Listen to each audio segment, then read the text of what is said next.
Khona abantu othi mawuhleli nabo uxoxe uze ukhululeke impela uze ukhulume nezinto ey'nkulu nabo ngoba nakhu usuke ubuka iminyaka yabo ubona ngathi abantu abadala, kodwa ubone senixoxa ukuthi laba bantu kahle kahle baziy'ngane, badala nje ngokweminyaka kodwa uyabona ukuthi iy'ngane ey'ncane lezi.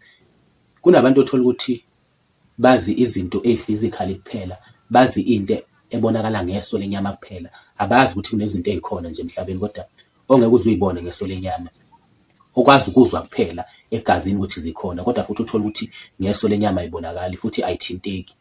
Uthi uma umchazela umuntu ukuthi kunezinto ey'kanjalo, uthi uma umtshela ngalezo zinto bese yaphika umuntu evele kuphendule nje umuntu onamanga, kanti ngempela ngempela uthole ukuthi lezo zinto akazazi.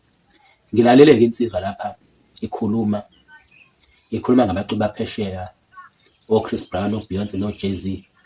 Ithi uyazi ukuthi kudalwa yini ukuthi uma bengena esiteji kuqale kube mnyama kade ukuba bephefome. Isiyachaza-ke le nsizwa ithi ngesikhathi kuba mnyama kusuke kushintsha umoya wakhe lowo mculi loyo, njengoba sazi ukuthi laba baculi bangaphansi kwenkolo yobumnyama ebizwa ngokuthi Illuminati. Ithi-ke le nsizwa kusuke kushintsha umoya wabo, kuphuma lo moya wemvelo lo osuke kungokaNkulunkulu lo abadalwa nawo okungokaNkulunkulu, bese kungena lo moya wobumnyama lo kaSathane.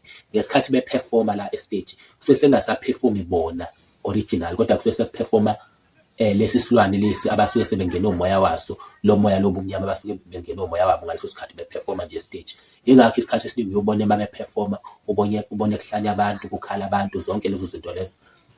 Ngithuswe ukubona indlela abantu abebeyiphika ngayo leya nto leyana, beyenza njengazuthi nje into engamanga nje ngendlela eyisimanga, kodwa futhi ngabuye nga-understand ukuthi abanye abantu ngempela ngempela wena ungabona ngathi bayazenzisa kanti abanye abantu abazi lutho lokhu kwangempela.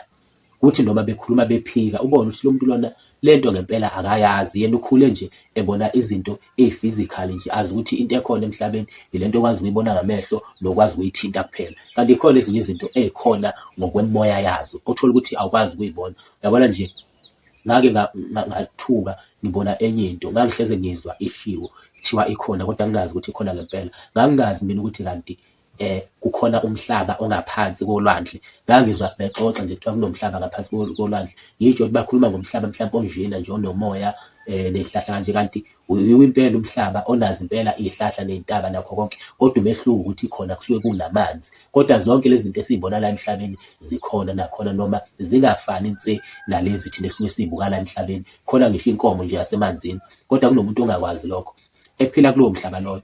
Kunomuntu ongakwazi lokho ongathi noma uyixoxa lezi zinto lezi uthole ukuthi uyophika, yabona nje kubone njengomuntu nje onamanga kanti uwumuntu ongazi lutho. Impilo nje yena ayigcinela kule mpilo le efizikali kuphela, ongaphiwanga ukuthi ebone ezinye izinto ngokomoya. Bakhona-ke abanye abantu abatshengisayo ezinye izinto ngokomoya, abanye bey'bone emaphusheni, abanye bey'bone abelele. Lokho kuyasehlela, lokho kuyasenza lokho, kodwa kunabantu othola ukuthi leyo nto leyo ayimehleli.